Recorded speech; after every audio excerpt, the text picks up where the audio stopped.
Hey, it's Maximo and welcome to Tipples'n'Treats. Today I'm trying a La-Froyg 10-year-old single malt Scotch whisky. Join me for what should be a very interesting review.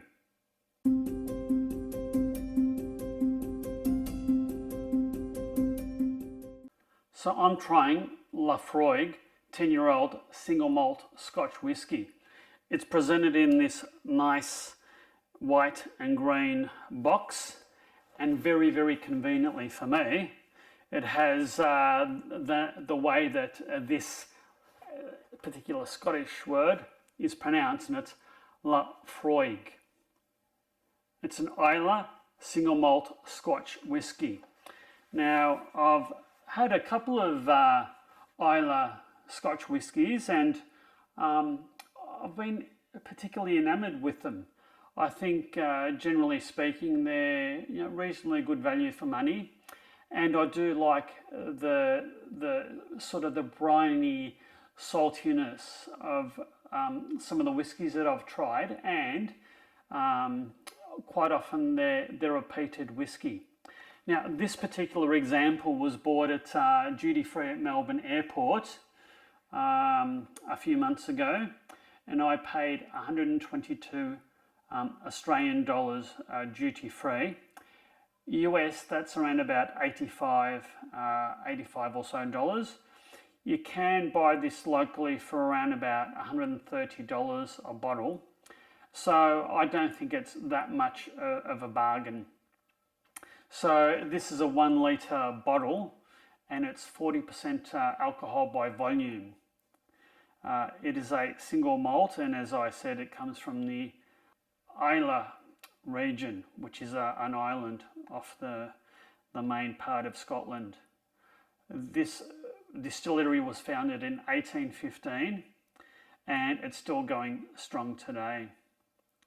The 10-year-old is apparently one of their finest offerings, and the marketing blurb says that it's offering rich smoky flavours with just a hint of sweetness for a Scotch that goes down without any fuss. Well, I think I'll be the judge of that. It is quite a nice bottle. On the front it says, discover a robust peat smoky sweetness with hints of salt in our signature style. And it's got bold, peaty and earthy. So I'm actually looking forward to this a lot. Let's open it up.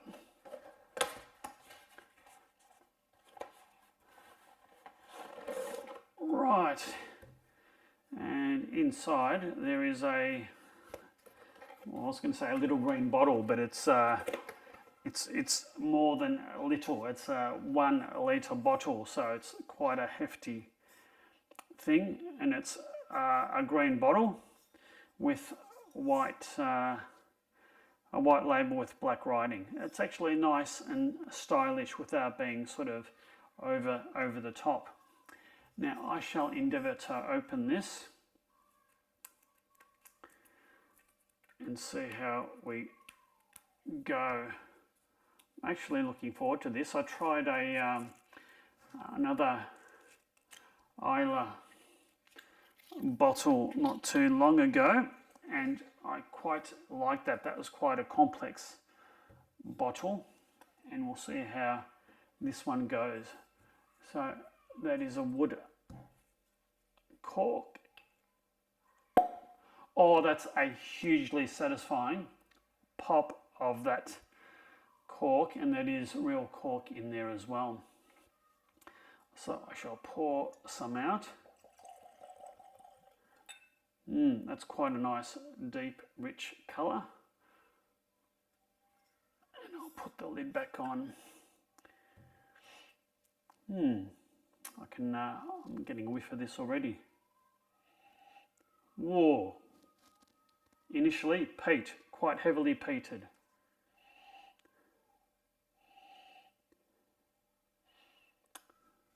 I'm getting hints of wood.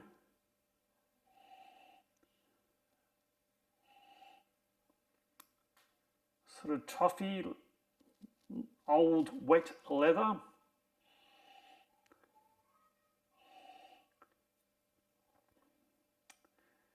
Very, very interesting. It's not quite what I expected. Certainly not so strong in the peat. Interesting nose. I wonder how this tastes. Cheers, everyone.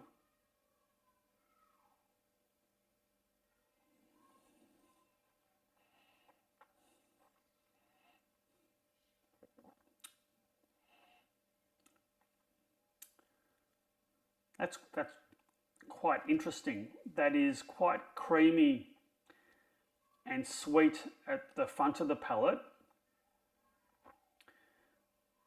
The mid palate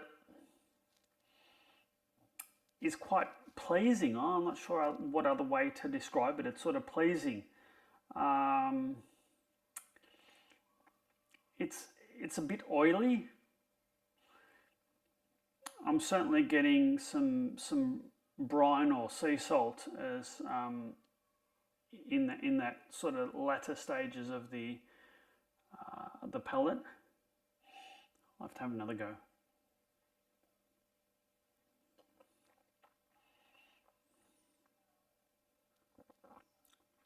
Sweet, salty, and peaty, and it sort of lingers and builds, but not in a rugged way, in sort of a gentle wafting of the continued flavours. It's sweet and salty at the same time. It's quite a lingering, warming finish.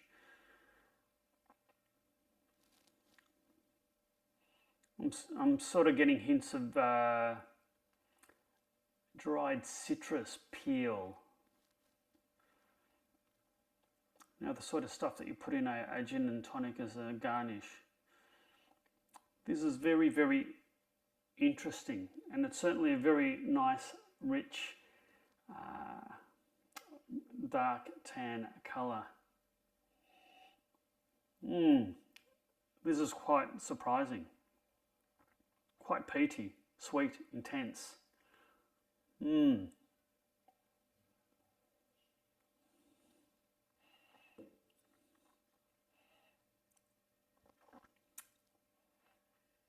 I really like that. I don't think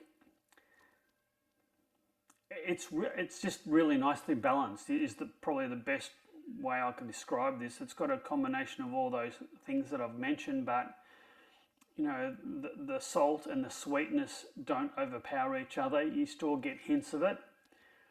It's brought through the palate really nicely. And I think there's a child screaming blue murder in the background, so hopefully my microphone isn't, oh my God, isn't catching any of that happening there, but it is slightly off-putting, I can tell you. Oh my God, very, not mine, clearly. Very, very nice. I shall try this with some ice and see what difference a touch of ice makes.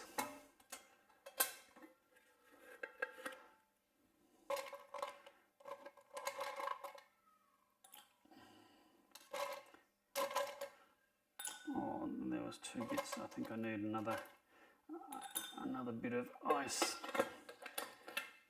Very intriguing. All right. Now, I'm expecting that releasing some water and melting some ice should make a fairly big difference to this single malt.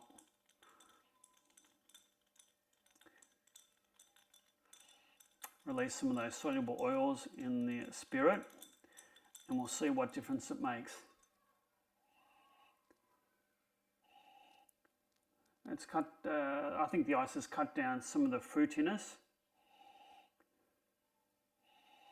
It's mellowed the peatiness a bit. And it has a sort of an earthy nose to it now with some of the water released into it. Let's try this. Cheers.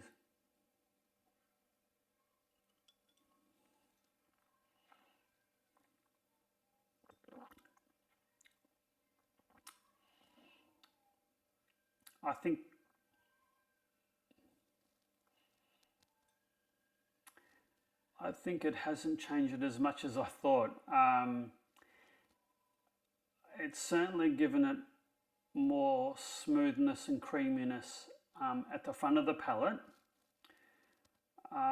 It's probably toned down the peatiness a little bit, but the peatiness, the sweetness and the saltiness are still there. I think the main difference is that it's even more nicely balanced, and the change from the creamy sweetness to the peatiness and the saltiness in the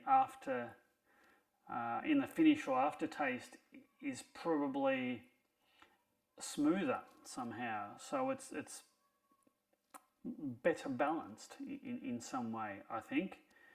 Very, very interesting.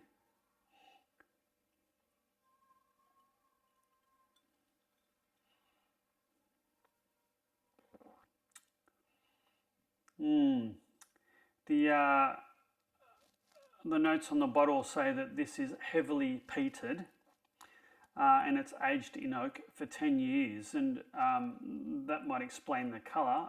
I'm probably getting some hints of wood through this as well, but the sweetness and the saltiness, it's sort of seaweedy, and I was expecting that from a Islay single malt, because I think they're known for their sort of seaweed or salt flavours, and also their peat. $122 Australian, about 85 US. I think this is reasonably good value. I'll be savouring this, I'll be enjoying this. I think it was a reasonably good buy in terms of value for money, and in terms of taste and quality. It's certainly something that I look forward to trying and having.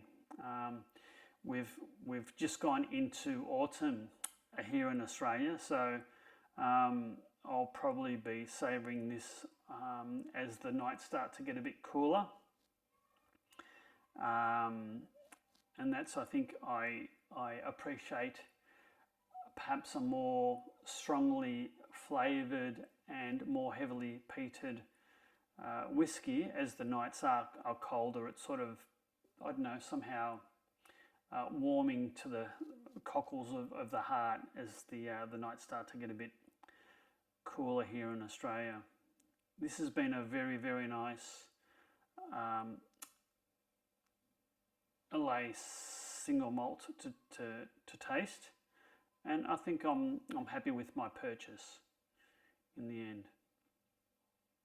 I do hope you've liked this video review. If so, please hit that like and subscribe button, and hit that notify bell so you'll always be notified of my future video releases. And on that particularly peaty, sweet, salty and pleasing note, you take care and cheers.